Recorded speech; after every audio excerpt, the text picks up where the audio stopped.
ढोल नृत्य, अलवर और भरतपुर का बम नृत्य, जालोर का ढोल नृत्य जिसको संरक्षण दिया या लोगों के सामने लाने का काम जय नारायण व्यास का, थाकना शैली में बजता है मांगलिक अवसरों पर, विवाह के अवसर पर 200 सरगड़े कुम्हार ढोली बजाते हैं ढोल नृत्य, थाकना शैली में बजता जालोर का प्रसिद्ध है।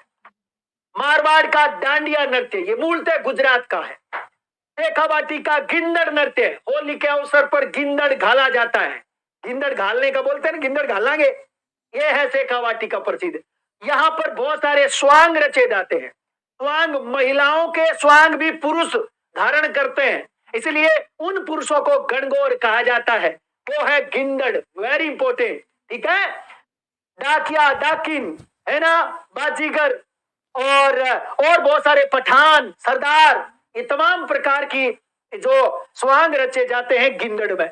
एक और बच गया, अलवर और भरतपुर में होली के अवसर पर जब रबी की फसल पक जाती है तो बम नृत्य और यहाँ पर गाए जाने वाले गीत बम रशिया।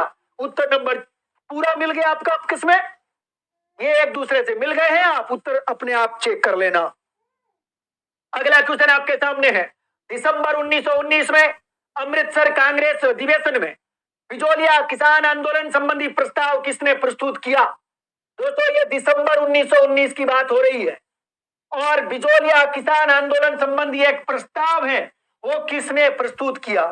गणेश शंकर विद्यार्थी ने, लोकमान्य तिलक ने, मदन मोहन मालवीय और विजय सिंह पथिक। उत्तर नंबर 2 लोकमान्य तिलक होगा। दोस्तों हम जानते हैं, आपको याद होगा कि दिसंबर 1918 में दिल्ली के अंदर कांग्रेस का अधिवेशन हुआ और इस अधिवेशन के दौरान दोस्तों चांदनी चौक मारवाड़ी पुस्तकालय, जहां देसी राज्य लोक परिषद की स्थापना हुई, राजस्थान के अंदर राजपुताना मध्य भारत सभा की स्थापना हुई, इसी दौरान यह कांग्रेस का अधिवेशन था। और इस अधिवेशन के अगले साल दिसंबर 1919 में जो अधिवेशन होता है कांग्रेस का, वो होता है अमृतसर में और इसके अधिवेशन की अध्यक्षता मोतीलाल नेहरू करते हैं। और ये वो अधिवेशन है जिसमें अंतिम रूप से बाल गंगाधर तिलक पार्टिसिपेट करेंगे। ये रहे बाल गंगाधर तिलक। और आपको याद होगा 1 अगस्त 1920 को बाल गंगाधर तिलक का निधन होता है, जिस दिन असहयोग आंदोलन शुरू होता है। दिसंबर 1919 अमृतसर में कहते हैं कि विजय सिंह पथिक बाल गंगाधर तिलक से भी मिले, महात्मा गांधी से भी मिले, हाथ जोड़ के रिक्वेस्ट किया।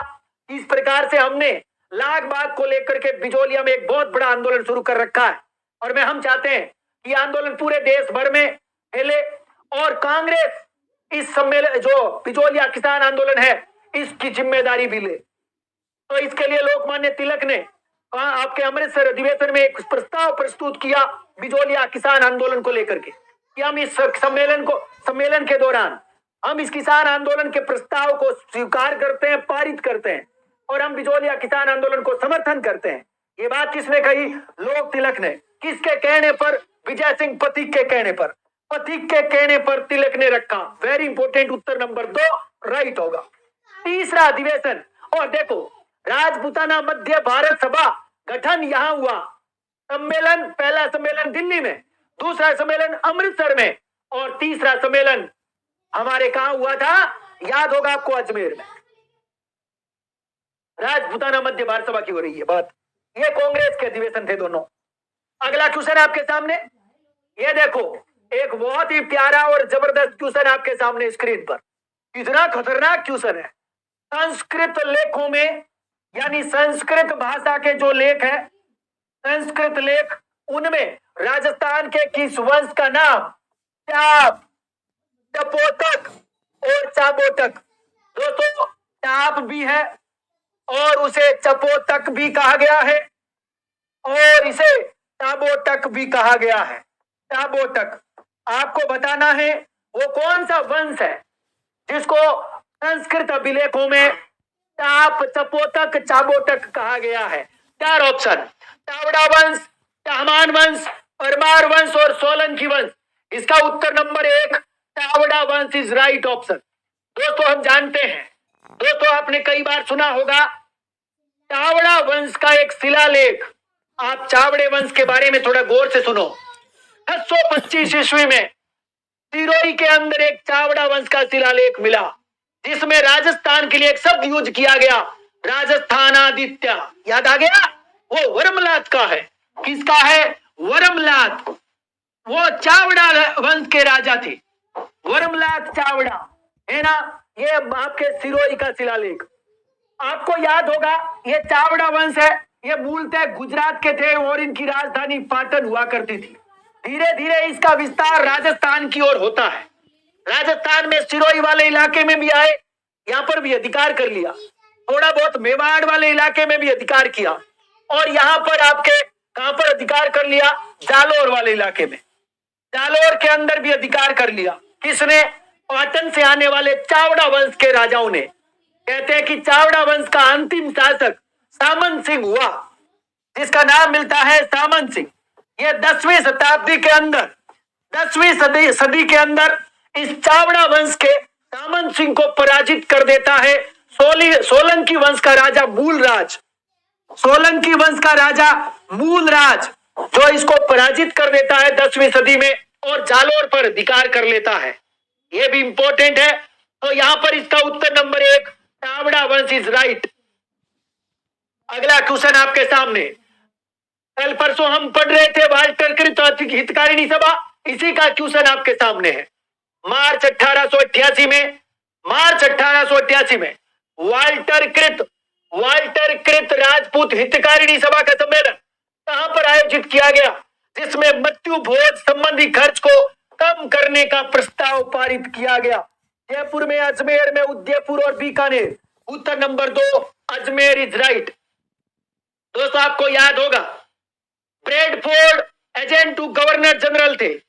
उनके रिटायरमेंट के बाद अस्थायी तौर पर जो एजीजे बनाए गए, उनका नाम मिलता है कर्नल वाल्टर।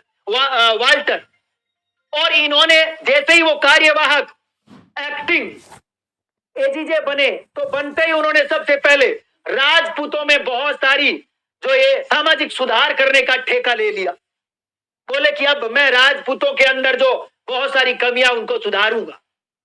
उन्होंने वाल्टर कृत राजपूत हितकारिणी, उनका हित करने वाली सभा का गठन करने का विचार प्रस्तुत किया। 22 फरवरी